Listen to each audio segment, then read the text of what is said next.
First of all, introducing our challenger. Out of the blue corner. He's going to step in and he does. It's all over. Let's bring on the boom. This is Eternal MMA.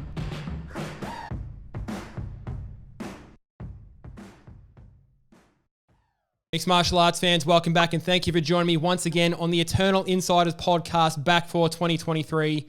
My name's Luke and as always, I'm your host, and joining me in today's video, one of the truly great ambassadors we have here in this country for mixed martial arts and an absolutely fine representative of Eternal MMA, competing no less than 14 times under the Eternal MMA banner, coming through the ranks as a contender into a title challenger, and he's back for Eternal 75 on May 6th to fight against Jesse Medina. And I tell you what, you just can't talk about the history of Eternal MMA, what it was, what it's become, and what it will be without talking about the man that's joining me in today's video. I'm talking, of course, about El Pantera Negra, Mr. Diego Pereira. Diego, thanks for joining me on the show today, man, and how you doing? What an intro. Thank you for that, Luke. I appreciate it, man. I'm doing very good. How you doing? I'm doing very well. I'm getting compliments on the intros, man. Like I don't work on them 24/7 trying to get them right. So I'll take those compliments all day, man. If you want to keep dishing them out, that's fine by me. Nah, you're doing very well. Thanks for that.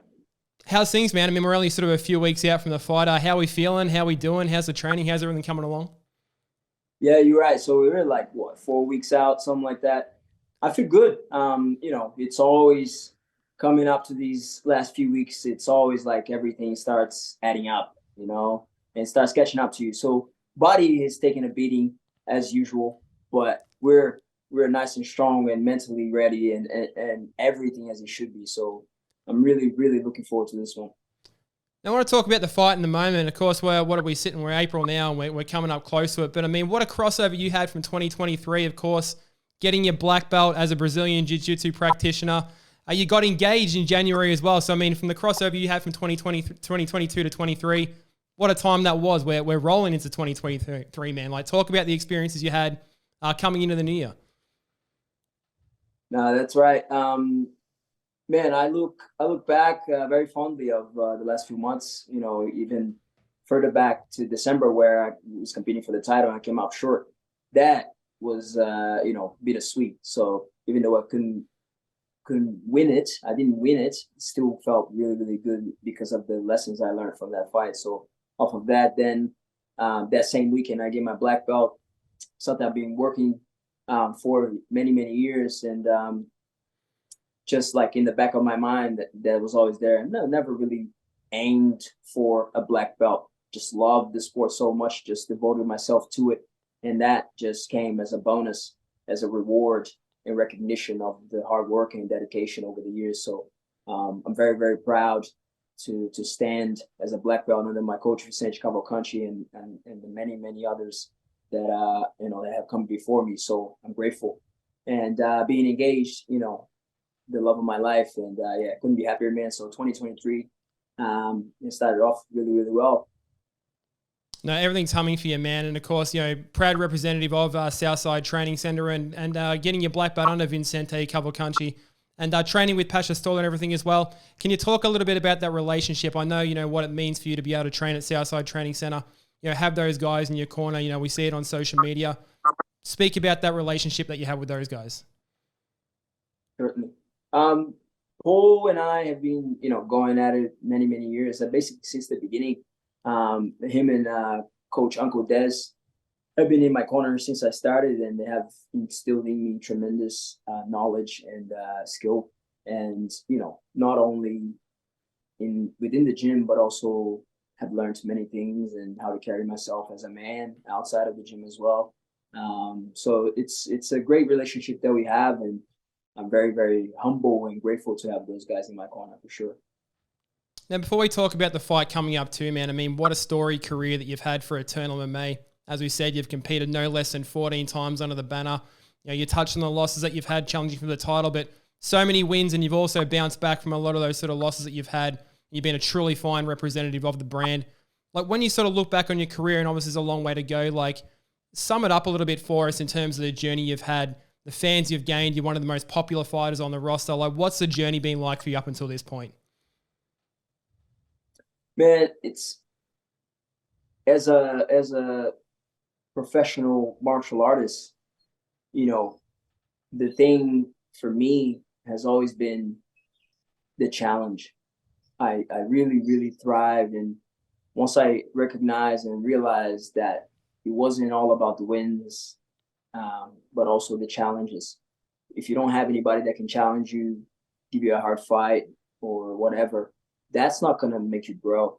So having those hard fights, always accepting the hardest fights and testing myself against the best has really made me grow and turned me into the martial artist I am today.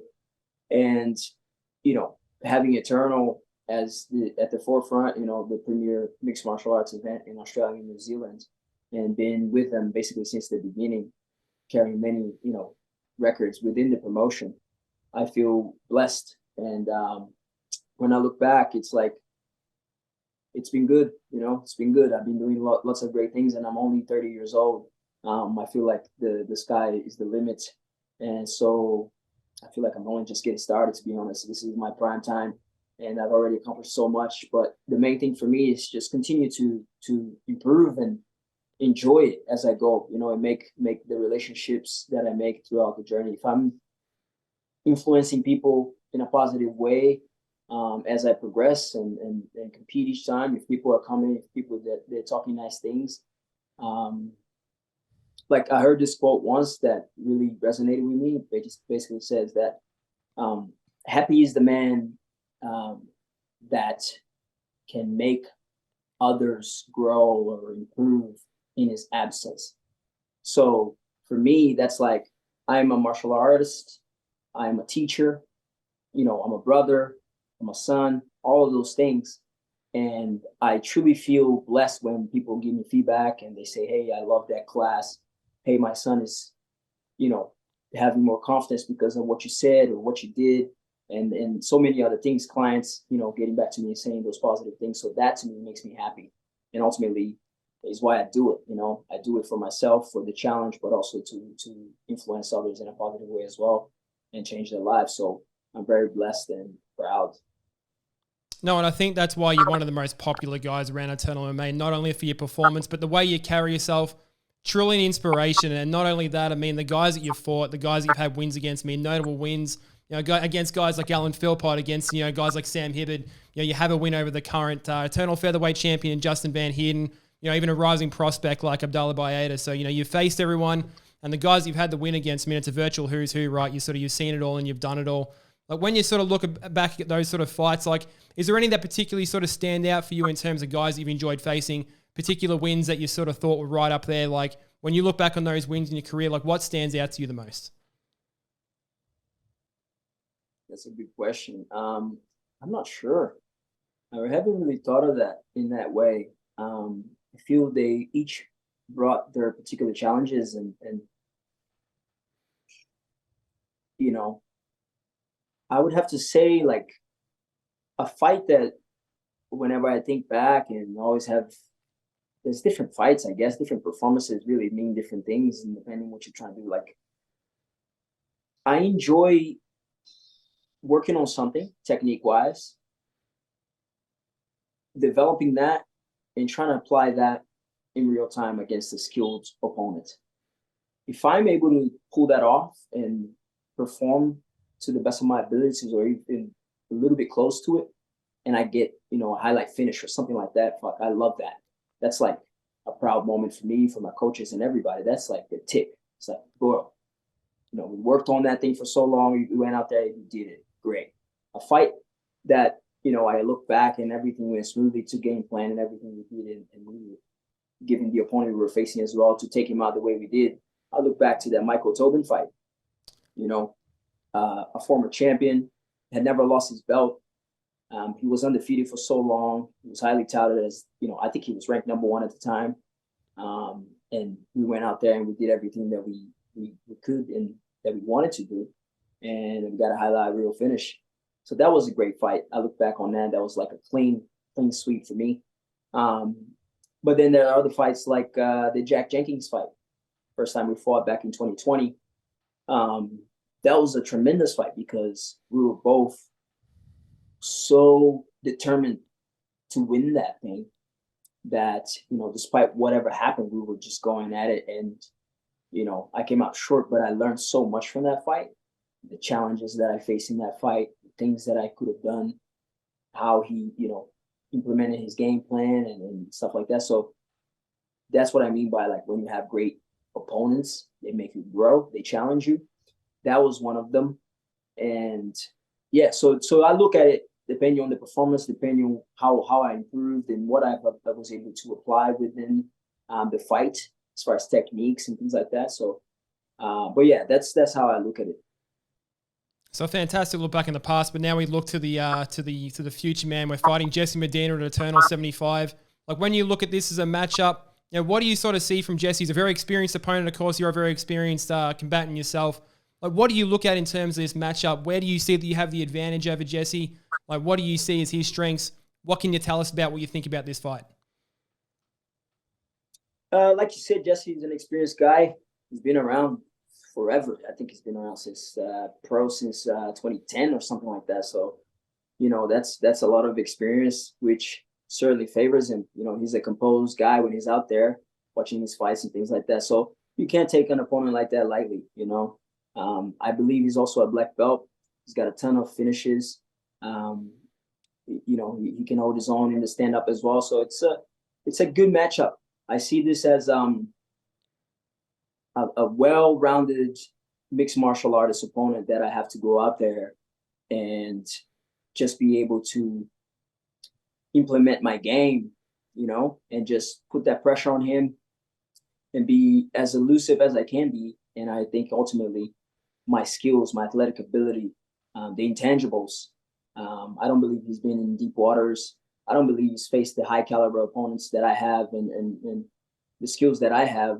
Like he's good, strong opponent, but I think that I'm on another level. And May 6th, people are going to see that. He's going to find out also. Now, not looking too fast past that May 6 opponent, but I mean, you're always sort of in and around the title talk of contendership, man. I mean, obviously we said, you're one of the best contenders in the featherweight division that we've got. Do you see a win against Jesse as putting you back in that picture?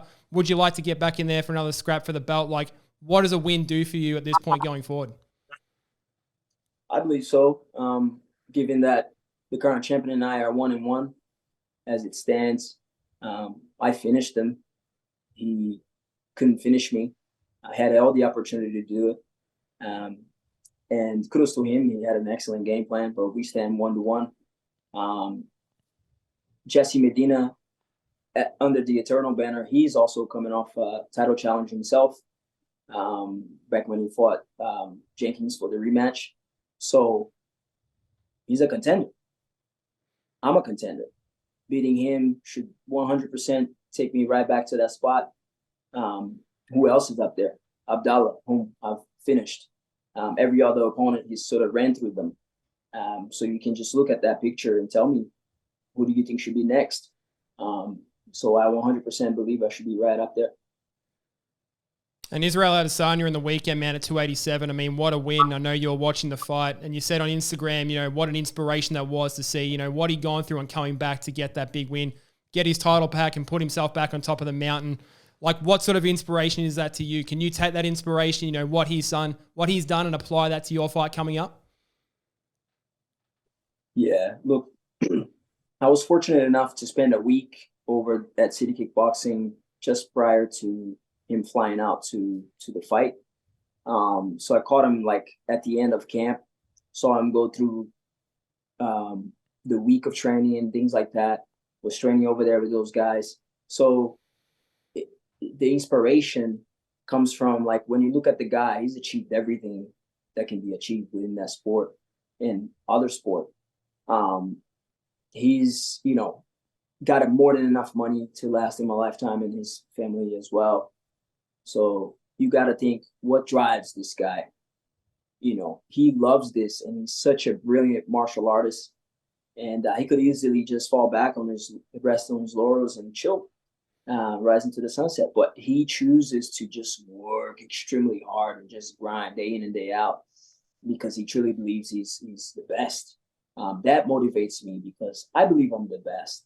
But until you see like the very best work, you really don't know what is work, if you get what I'm saying. The commitment those guys have day in and day out in the training room, and watching Adesanya work, that truly inspired me to just take put myself in the next level and just grind even more, and just keep believing.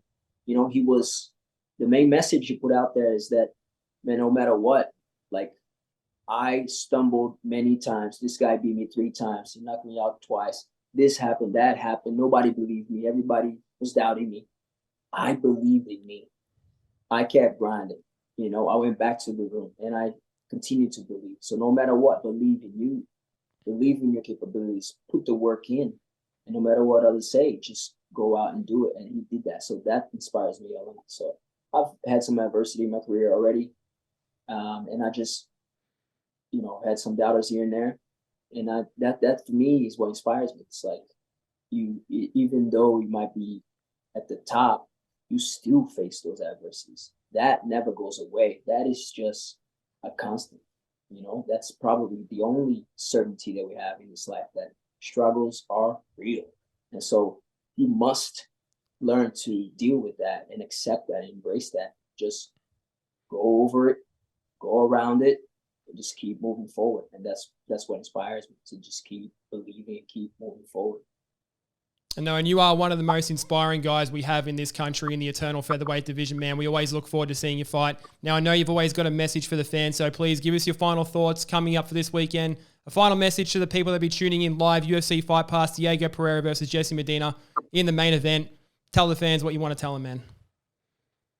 Listen, my friends, May 6th, I can tell you it's going to be a very exciting fight.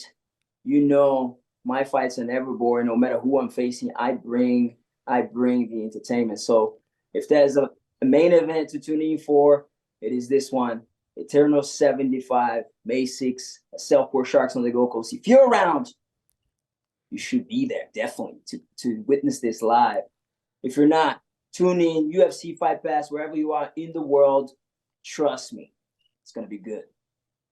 There it is. You heard it from the man himself. Diego Pereira versus Jesse Medina, May 6th on the Gold Coast, Eternal 75. Be there or be square or be there for UFC Fight Pass. We can't wait to see it. Diego Pereira, where he belongs, in a main event for Eternal MMA. Diego, thanks for joining me on the show, man. All the best for Eternal 75, May 6th. And we can't wait to have you back here again. It's been an absolute pleasure. Thank you, sir. I appreciate the time, man. Keep doing your thing. You're the man, Diego. Thanks, brother.